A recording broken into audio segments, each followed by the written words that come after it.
Thank you, Adam. Thank you to the Secretariat for inviting me to talk about this. I'm acutely aware that this is the last presentation of a very long day, and thank you for your attention. I'll try and keep it as brief and focused as I possibly can. But I do want to share some information briefly then about the RSPO Africa Roadshow, which aims to raise awareness and build capacity in that region. Before I do that, just a few acknowledgements. The Roadshow is coordinated by the ProForest Initiative, but in partnership with a range of other bodies, including RSPO, Conservation International, Solidaridad, WWF, ZSL, the HCV Resource Network, and GIZ, and is essentially funded by IFC's BACP program with additional support from OLAM, Sime Darby, Unilever, and SWAP. And I'll tell you what SWAP is in a few moments' time. So thank you to all those partners and funders.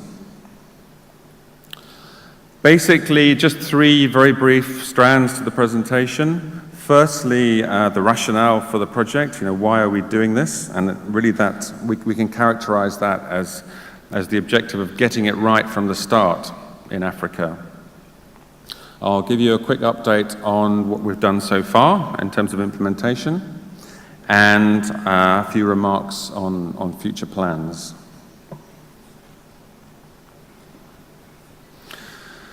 So in terms of rationale, then just to start very briefly, obviously there's an existing oil palm sector in Africa, as you've heard. Also, on a much larger scale, there is planned expansion of new planting.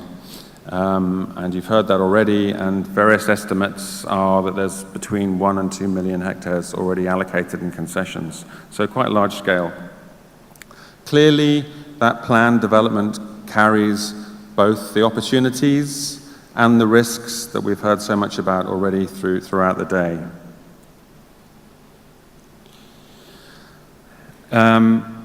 Obviously, as you all know, RSPO offers the standards and the tools to help us mitigate those risks and make the most of those opportunities in the sector. So through the principles and criteria, the new plantings procedure, and the various elements of those standards, such as the HCB approach and FPIC that you've heard so much about, we can make sure that we do get it right from the start.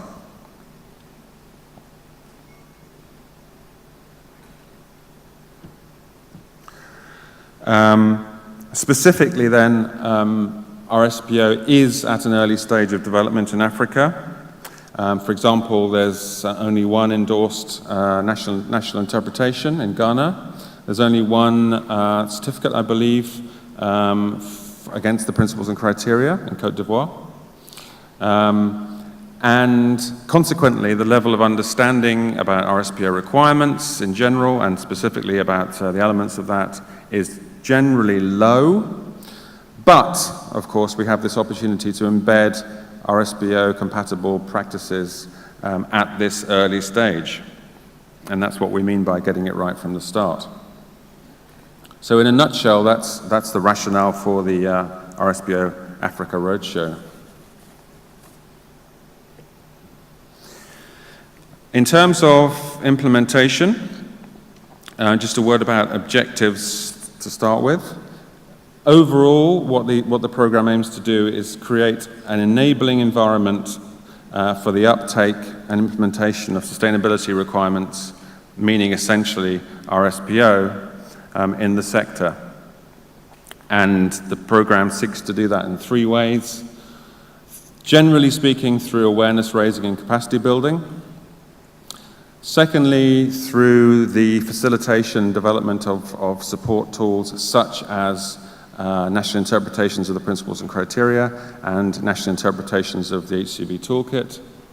And then specifically also through promoting workable smallholder schemes, because clearly, as you've already heard, making sure that smallholders are integral to these programs is absolutely essential in the region, as well as in other regions.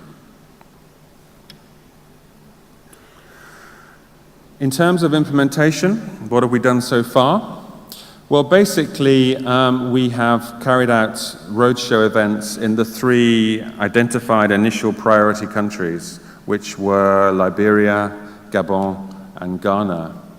And those events have reached over 100 key stakeholders, including growers, as you would expect, very importantly, government institutions, because often they're critical, obviously, civil society organizations and NGOs, and other local experts, with the objective of building a strong technical base. The roadshow events themselves have had 3 elements. Firstly, bilateral meetings with some key actors and stakeholders in the sector in each of those countries. So that would typically include government stakeholders in particular, to make sure that they are aware of the opportunities and the tools that are available to them. Secondly, in the core of the events are a 2 to 3 day training and capacity building workshop for key stakeholders, basically open to all. And then finally, a slightly more sort of free-form dialogue platform, as we've called it, to enable those local stakeholders to work together to brainstorm what the local priorities should be in their particular realities in country, whether those are particular risks or particular opportunities. So those are the core events, but also the project has contributed and been involved in other activities. So for example, we've produced a series of briefing notes to go with the roadshow aimed at all the people that are taking part. So those explain in clear technical terms the basics and the essential elements of for example, FPIC and the HCV concept.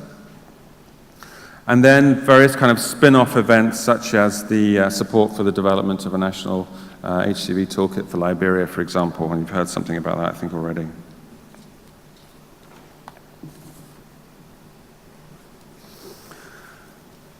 So in terms of outcomes, I mean, I think the program has been successful. It's difficult to measure that, perhaps, but has been successful in general terms in raising the profile of RSPO in the countries that we've run the events in, and specifically raising the profile and level of understanding about some of the key concepts that underpin the RSPO approach, such as the HCV concept and FPIC.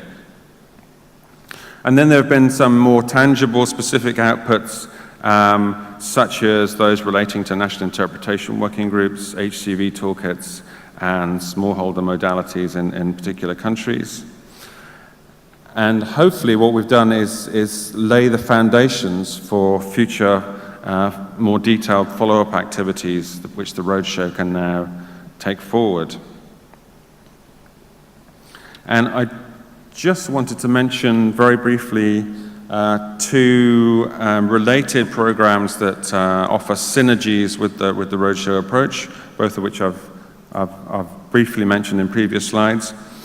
So some of you will have heard about SHARP in one of the pre-cluster events. SHARP is essentially a multi-stakeholder partnership to promote smallholder development with the aim of improving livelihoods and combining that with making sure that sustainability is at the core of smallholder activities.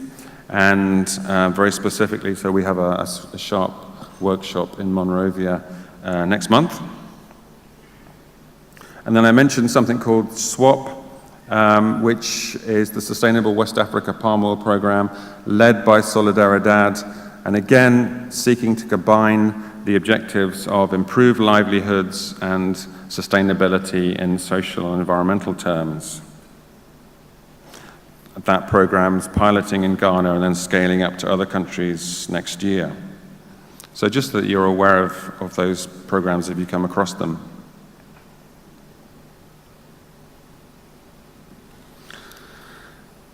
And so finally, just a few remarks about where we go from here. I've summarized essentially the activities to date. We're hoping that we can expand the program to other countries. It seems to have worked well as an initial awareness raising and capacity building initiative. So other countries that have been identified include Nigeria, Cote d'Ivoire, Cameroon, and DRC. And of course, there's no reason why we can't take the concept to other regions, such as Latin America, and following a successful Sustainable Palm Oil Week last week, I think, in Brazil, there's a lot of enthusiasm for that. And of course, all of the materials that have been produced to date can be used and adapted for those subsequent events. More specifically, now I think we have the opportunity to consolidate what we've done and basically deepen it with more in-depth trainings now. The objective being to really deepen technical understanding of some of these key areas. So what we hope to do is run events around lead auditor training, specific HCV training, and practical training aimed very much at growers as well. And that's a brief summary of the RSPO Africa Roadshow. Thank you very much.